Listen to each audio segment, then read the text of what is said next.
Les rues de Cologne désertes. Le samedi soir, il y a d'habitude ici plein de monde, mais désormais avec le nouveau confinement, personne, sinon des patrouilles de police qui procèdent à de rares contrôles.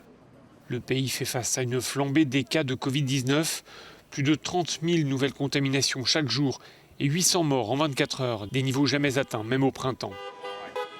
À cette période, de nombreux ressortissants des Balkans vivant en Europe de l'Ouest ont l'habitude de rentrer dans leur pays pour y passer les fêtes. Et cette année n'a pas fait exception, en dépit des chiffres inquiétants de circulation du virus et des limitations de déplacement adoptées un peu partout.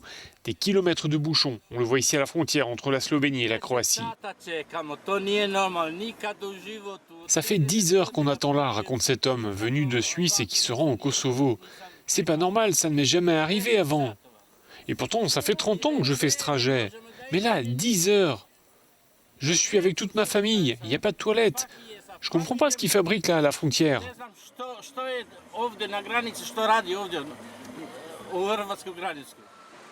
En Lituanie, les autorités ont été plus fermes en installant des barrages de police pour limiter la circulation des voyageurs et donc tenter de freiner la propagation de l'épidémie. Le pays avait été relativement épargné par la première vague du virus. Ça n'est pas le cas pour la deuxième vague. On termine ce tour d'horizon par la Slovaquie où de nouvelles restrictions sont entrées en vigueur ce samedi.